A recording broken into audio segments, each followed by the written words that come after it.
Good morning বন্ধুরা, তোমরা সবাই কেমন আছো? আশা করি তোমরা খুব ভালো আছো, আর আমিও খুব ভালো আছি। আজকে হচ্ছে বছরের শেষ দিন। দেখো, আজকে আমি সকাল সকাল নিরামিষ রান্না করতে বসিয়ে দিয়েছি, সবাই রুটি খাবে বলে। কালকের যে ছোলা বুট পেয়েছিল সেই ছোলা বুটগুলো আর দিয়েছি সাথে আলু, আর দিয়েছি সাথে নারকেল দিয়ে আমি একটা নিরামিষ তরকারি করছি। দেখো, রুটির লেচি মাখা রয়েছে, আটা মাখা রয়েছে, লেচি কেটে নেব করে নেব। আর মা এদিকে সকাল সকাল বসে গেছে কি করতে বলো তো বন্ধুরা, ডাটা কাটতে। আর দিদিভাই তো এখন এই কাজগুলো করতে নেই, তাই দিদিভাই এখন একটু ফোন নিয়ে ঘাঁটাঘাঁটি করছে বসে বসে। আর এদিকে তার কিছুক্ষণ পরে চলে এসছে এরা ইঁচড় পাড়তে। এটা হচ্ছে দিদিভাইয়ের মা। তোমরা অনেকেই আমার আগের ভিডিওতে বা অন্য ভিডিওতে দেখেছো যে এটা হচ্ছে দিদিভাইয়ের মা। আর এটা হচ্ছে আমাদের একটা কাকা শ্বশুর, এই বাজার করে বাড়ি নিয়ে যাচ্ছিলো। আর দেখো আমাদের গুট্টু, দেখো বাজারের ব্যাগও দেখতে চলে এসছে মাছ আছে কিনা জানার জন্য। তা দিদিভাইয়ের মা আর গুট্টু আর দিদিভাই তিনজনে এসছে ইঁচড় কাটার জন্য। মানে দিদিভাইদের যে একটা বাড়ি আছে, মানে একটা যে বাড়ি কেনা হয়েছে, তোমরা অনেকেই আমার আগের ভিডিওতে এই বাড়িটা দেখেছো। এখানে প্রচুর পরিমাণে এঁচড় হয়, প্রচুর। তাই দেখো এরা এসছে এঁচড় কাটতে। তা কোন এঁচড়টা নেবে, কোনটা এটা মনে হচ্ছে খারাপ ভালো নয় ওইটা, সেগুলো দেখছে, দেখে কোনটা নেবে সেই হিসাবে নিয়ে যাবে। কারণ হচ্ছে আজকে চড়কের দিনকে আমাদের এখানে লাস্ট যেদিন আর কি, আমাদের অনেক কিছু খাবার নিয়ম আছে। মানে সন্ন্যাসীরা যখন উপর থেকে, মানে তারাপীঠ থেকে ঝাঁপ দিয়ে যখন নিচে পড়ে, তারপরে তাদেরকে কি কি খেতে হয় সেই জিনিসটাই তোমাদেরকে আজকে আমি দেখাবো। তাদেরকে খেতে হয় ইঁচড়ের তরকারি খেতে হয়, তারপরে একটু তিতো খেতে হয়, মানে শুক্তো খেতে হয়, তারপরে একটু টক খেতে হয়, আবার একটু ডাল খেতে হয়। তাই অনেকে টক ডালটাই করে ফেলে, গরমের সময় টক ডালটা খুবই ভালো লাগে, ওই কারণে টক ডালটাই করে ফেলে। তাই ইঁচড়টা তো আমাদের কেনা হয়নি, কারণ আমাদের গাছের রয়েছে ইঁচড়, ওই জন্য তাই ইঁচড়টা পাড়তে আসলো। দিদিভাই আর দিদিভাইয়ের মা এসছে, দুজনে ইঁচড় পাড়তে। এই দেখো ইঁচড় পেড়ে কমপ্লিট হয়ে গেছে, এবার ইঁচড়টা বাড়ি নিয়ে যাচ্ছে। আর মাইমা কী করছে, ভুট্টুকে চাবিটা দিচ্ছে, চাবিটাতে আঠা লেগে যাবে বলে। দিদিভাইয়ের মায়ের হাতে আঠা রয়েছে, ওই জন্য তাই ওকে চাবিটা দিয়ে দিয়েছে। তা তুই চাবিটা নিয়েছ। আর দিদিভাই কী করছে, আমার ফোনটাকে নিয়ে এসেছিলো একটু ভিডিও করবার জন্য, আর দিদিভাই পিছন থেকে ভিডিও করতে করতে যাচ্ছে।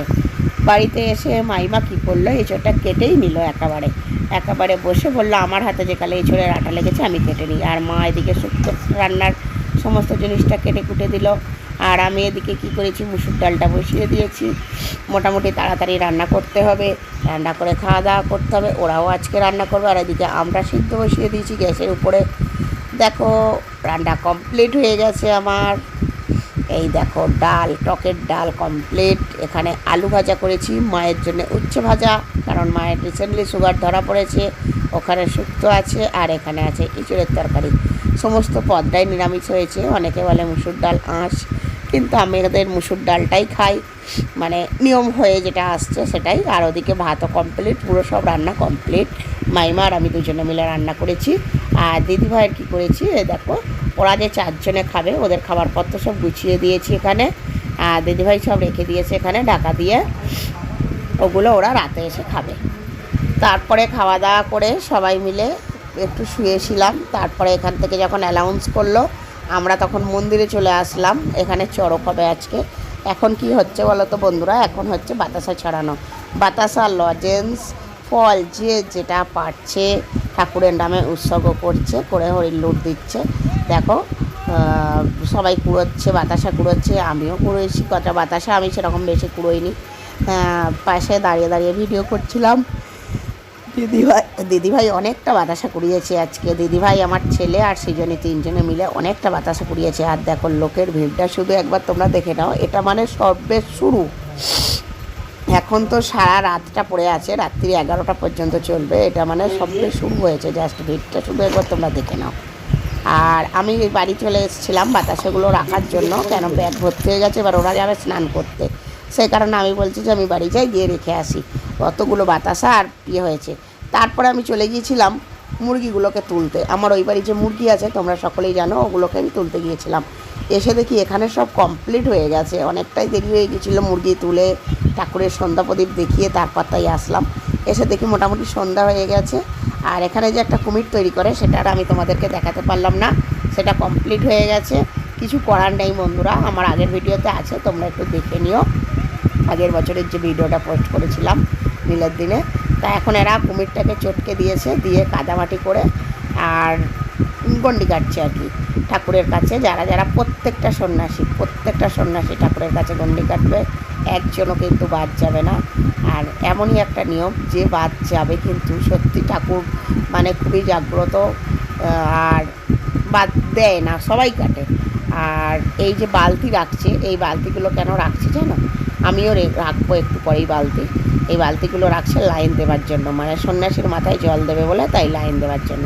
গন্ডি কাটা হয়ে গেছে, এখন সকল সন্ন্যাসী কেউ কেউ আছে কেউ কেউ নেই, বসে এখন ঠাকুরের কাছ থেকে অনুমতি চাইছে যে যাতে আমরা ঝাঁপ করতে পারি, তাই সেই নাম করে ঠাকুরের মাথায় একটা ফুল চাপিয়েছে। তা অনুমতি মনে হচ্ছে ঠাকুর এখনই তাড়াতাড়ি দিয়ে দিল।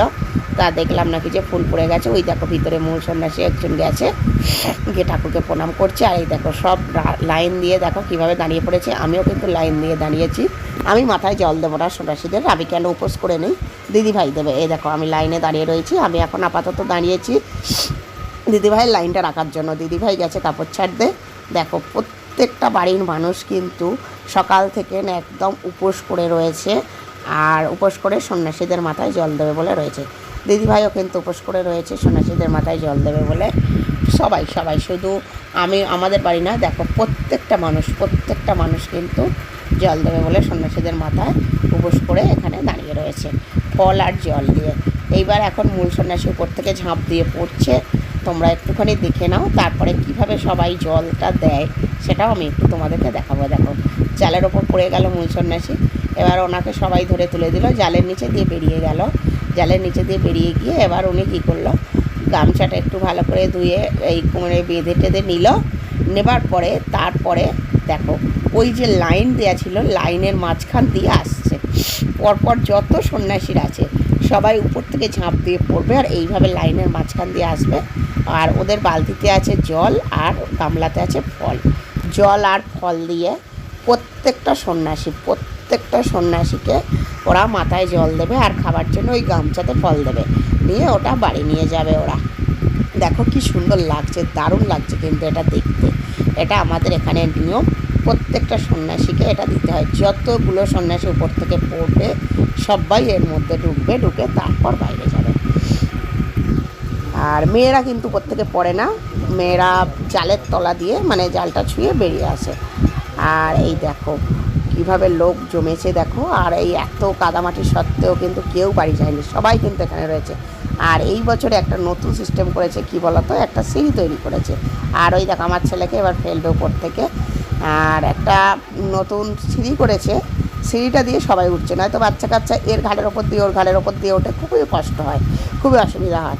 এইবারে একটা নতুন সিঁড়ি করেছে, সিঁড়ির ওপরে উঠছে, সিঁড়ি দিয়ে ওপরে বাচ্চারা কী সুন্দর উঠে পড়ছে, উঠে তারপরে তাই জল মানে ঝাঁপ দিচ্ছে।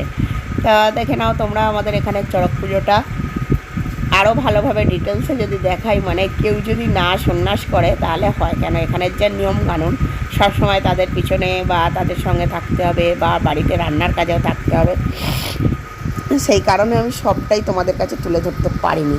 আর আমার ছেলের ওই দেখো উপর থেকে পড়া হয়ে গেছে, ফলও নিয়ে আসা হয়ে গেছে, এবার ওকে নিয়ে আমি বাড়ি যাব। তো বন্ধুরা অনেক রাত হয়েছে, এই দেখো বিছানা কমপ্লিট করা হয়ে গেছে, আমি এবার শুতে যাব। আমি ওই বাড়ি থেকে চলে এসেছি। ব্যাপার হচ্ছে যে তোমাদেরকে আর সম্পূর্ণ ভিডিওটা দেখাতে পারলাম না। দেখো আমি এক কানের পড়েছিলাম আর এখন একটা কানের।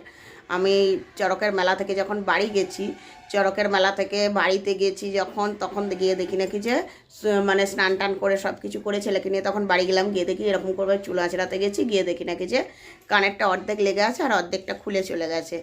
তা তখনই আমি চারিদিক খোঁজাখুঁজি করলাম, কিন্তু কোথায় ওই ভিড়ের মধ্যে যে পড়ে গেছে, দাদা ভাই আমি মা অনেক এসে খোঁজাখুঁজি করলাম, কিন্তু কিছুতেই পেলাম না। তা কী করবো বলো, মনের দুঃখে মনটা খারাপ করে বাড়ি চলে আসলাম, আর কিছু করার নেই। এই দেখো বিছানা রেডি করেই ফেলেছি, এবার শুয়ে পড়বো, ঘুম হবে কি তাও জানি না। যাকে কালকে পয়লা বৈশাখ, কালকে নতুন বছর শুরু হবে, আর মনে দুঃখ কষ্ট বেদনা নিয়ে কোনো লাভ নেই। তা এখন যা সোনার দাম পড়েছে, যা সোনার দাম উঠেছে, কিন্তু কি করব বলো, কোথায় হারিয়েছে, কিভাবে মানে ভেঙে পড়ে গেল, আমি সেটা নিজেও বুঝতে পারলাম না। তাকে বছরের শেষের দিনকে আমাকে একটা দুঃখ দিয়েই গেল, আর কি বলবো। তা চলো তোমরা সবাই ভালো থেকো, সুস্থ থেকো। আমি তোমাদেরকে ভিডিওটা সম্পূর্ণ করতে পারলাম না, চড়কের মেলার ভিডিওটা, এর জন্য আমি খুবই দুঃখিত। আবার দেখা হচ্ছে কালকে পয়লা বৈশাখের একটা ভিডিও নিয়ে। ততক্ষণ টাটা।